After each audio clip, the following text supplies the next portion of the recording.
안녕하세요. 내 집 마련 과외쌤 박모지입니다. 최근 대출 규제 뉴스가 연일 나오고 있는데요. 그야말로 정말 혼란스럽습니다. 뉴스를 보다 보면 내용이 너무 복잡해서 어떻게 행동하셔야 될지 정말 당황스러우실 텐데요.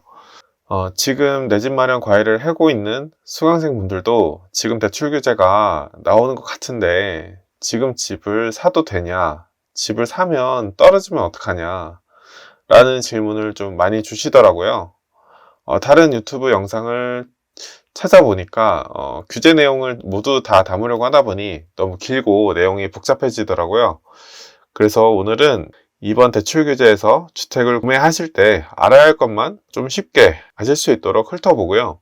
그래서 무주택자 입장에서는 어떻게 해야 될지, 내 집 마련을 하려고 하시는 분들이 어떻게 해야 될지 알려드릴 테니까요. 영상 끝까지 봐주세요.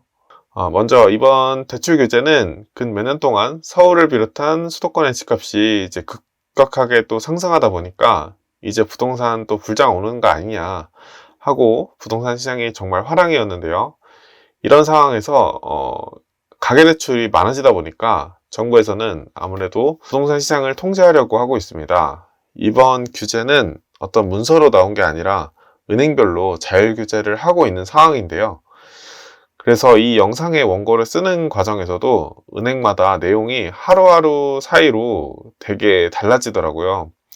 그래서 원고를 계속 수정을 하다가 그냥 큰 방향성을 좀 알려드리는 게 좋을 것 같다는 생각이 들었어요.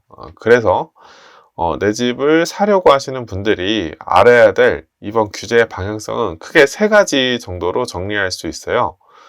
첫 번째는 갭 투자 억제, 두 번째는 대출한도 축소, 세 번째는 1주택자 추가 구매 억제로 나눌 수가 있습니다. 첫 번째 갭 투자 억제 조치를 살펴볼게요. 보통 전세를 끼고 매수를 할 때 집에 전세가 끼어 있는 매물을 그대로 매매를 해서 세입자를 그대로 인수하는 경우도 있는데, 예를 들면 주인 A씨가 살고 있는 집을 사면서 그 잔금일에 세입자 B의 B를 맞추는 식으로 전세를 맞추는 경우도 있는데요. 보통 이때 세입자 B는 전세 대출을 받아서 들어오고요. 근데 이번 대출 규제는 이 경우, 그러니까 대출 실행일에 집주인이 바뀌면은 전세 대출을 못하게 한다는 겁니다. 그러면은 전세 세입자를 맞추기가 굉장히 어렵겠죠. 그러면은 갭 투자가 어려워지게 됩니다. 그렇지만 갭 투자가 안 된다는 거는 세입자도 전세 대출이 안 되는 집이 늘어나다 보니까 전세 매물이 줄어든다는 것을 의미합니다. 그렇다는 건 전세가가 상승할 요인이 되겠죠. 이것의 틈새는 처음 말씀드린 전세를 끼고 매매를 하는 경우는 규제가 없습니다. 사실 규제가 어렵죠. 중간에 은행이 끼어들 틈이 없으니까요. 두 번째 대출한도 축소의 내용은 구체적인 내용은 먼저 스트레스 DSR을 적용해서 가상금리를 늘리고 또 주택담보대출의 만기를 40년에서 최대한 30년으로 줄이고 또 상환 방식도 거치식을 폐지해서 최대한 좀 규제하겠다라는 내용도 나오고 있고요. 추가적으로 그 방공제, 방빼기라고 하는 그 MCI, MCG도 못 쓰게 하겠다라는 내용이 나오고 있는데요. 세 가지 내용 전부 다 대출을 최대한 적게 주겠다라고 정리를 할 수 있습니다. 먼저 세 번째는 이 썸네일을 보시면 아시겠지만 1주택자의 주택 추가 구매를 막겠다는 겁니다. 지금까지 1주택을 가지고 계신 분들이 집을 한 개 더 살 때 전세를 끼고 매수하거나 아니면은 현재 1주택을 가지고 있는 상황에서 지금 집을 처분한다는 조건 하에 그 주택담보대출을 받고 매수할 수가 있었는데요. 그런데 이거를 막겠다는 겁니다. 그러면은 이렇게 이 세 가지 대출 규제가 있는 상황에서 이 영상을 보시는 내 집 마련을 하려고 하는 무주택자 입장에서는 어떻게 생각하면 될까요? 네, 이런 뉴스 기사와 방금 보신 썸네일을 보면은 뭔가 느껴지지 않나요? 네, 바로 실수요자, 실수요 무주택자는 건드리지 못합니다. 왜냐? 지금 가계대출 관리의 명분이 부동산 투기 수요 차단이거든요. 내 집 마련을 하려고 실거주하는 사람에게는 대출한도 축소 말고는 규제가 딱히 없다고 생각하시면 됩니다.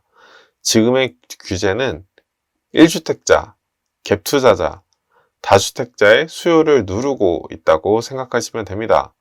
미국에서는 9월에 금리를 인하할 것이라고 예상되는 상황이고, 또 내년과 내후년에 서울 공급 물량이 적은 상황에서 지금 서울 전세가와 월세 가격, 매매 가격 또한 지금 굉장히 상승하고 있는 상황이에요.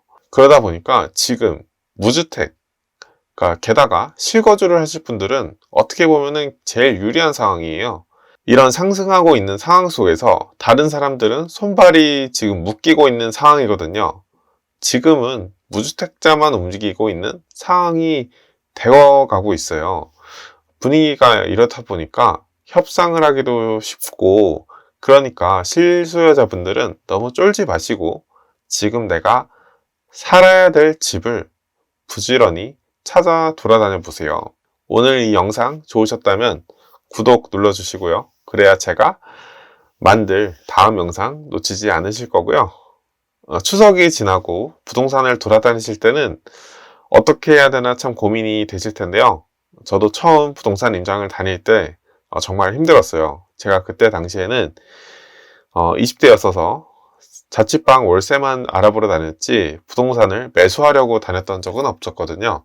그래서 거울을 보면서 미리 대본을 써서 좀 읽고 말하는 연습을 했었고요. 나이가 좀 들어 보이려고 캐주얼 정장에 구두를 항상 신고 다녔는데요. 그때는 상가, 그것도 경매물건을 많이 보러 다녀서 사장님, 저 여기 경매물건 보러 왔는데요. 혹시 여기 거래가 잘 되나요? 하고 물어보면은 부동산 사장님이 딱 봐도 공부하러 온 사람이구나 하고 여기 바빠요 라고 말씀하시더라고요.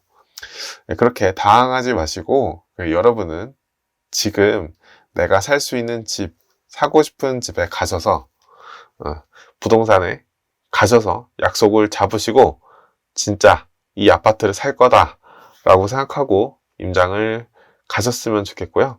부동산에 가셔서는 일단 소파에 앉아서 편하게 대화를 해보세요. 반복하시다 보면 무서움 없이 부동산 문 열고 잘 이야기를 하실 수 있을 겁니다. 네, 오늘 이 영상 끝까지 봐주셔서 감사하고요. 행복한 하루 되세요.